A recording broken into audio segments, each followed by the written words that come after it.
আসসালামু আলাইকুম ওরহমতুল্লাহি ওবরাকাতুহু। প্রিয় দিনী ভাই ও বোনেরা, আশা করছি আল্লাহ তাআলার অশেষ রহমতে সকলে ভালো আছেন।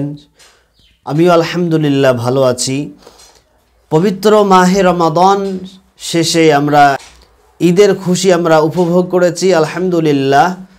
রাসূল করিম সাল্লাল্লাহু আলাইহি ওয়াসাল্লাম বলেছেন, যদি কোনো মুসলমান, যদি কোনো মানুষ রমজান মাসের রোজা রাখার পরই যদি শাওয়াল মাসে ৬টি রোজা পালন করে, রাসূল সাল্লাল্লাহু আলাইহি ওয়াসাল্লাম বলেছেন সে ব্যক্তি যেন সারা বছর ব্যাপী রোজা রাখলো। সুবহানাল্লাহ। এই হাদিসটি বর্ণিত হয়েছে মুসলিম শরীফের 1164 নম্বর হাদিস। আল্লাহ রাসূল সাল্লাল্লাহু আলাইহি ওয়াসাল্লাম বলেন, মান সামা রমাদান সুম্মা আতবাআহু সিত্তাম মিন শাওয়ালিন কানা কাসিয়ামিদ দাহর। তো হাদিস শরীফের মধ্যে বলা হয়েছে, যদি কোনো মুসলমান রমজানের রোজা রাখলো, এরপরে শাওয়াল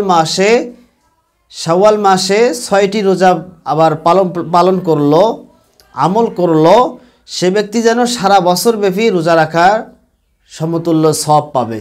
সুবহানাল্লাহি ওয়া বিহামদি। তো এটা সহিহ মুসলিম শরীফের হাদিস দ্বারা প্রমাণিত।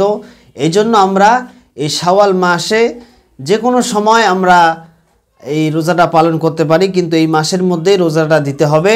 আপনি চাইলে থেমেও দিতে পারেন, আবার চাইলে আপনি একসাথে মানে পর্যায়ক্রমে সিরিয়াল অনুযায়ী 1 2 3 4 5 6 এভাবেও দিতে পারেন। আর আপনি যদি মনে করেন আমি প্রথম সপ্তাহে একটা দিলাম, এরপরে দ্বিতীয় সপ্তাহে 2টা দিলাম, এরপরে আবার তৃতীয় সপ্তাহে 2টা দিলাম, এরকম করে সারা মাস যদি 6টা রোজা আমরা দেই, তারপরেও আমল হয়ে যাবে ইনশাআল্লাহ।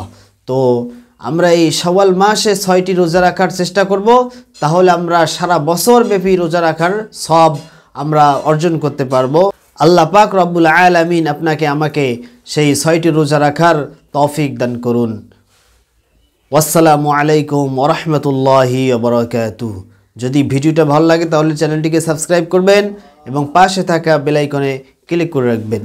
শুকরিয়া, জাযাকাল্লাহু খাইর।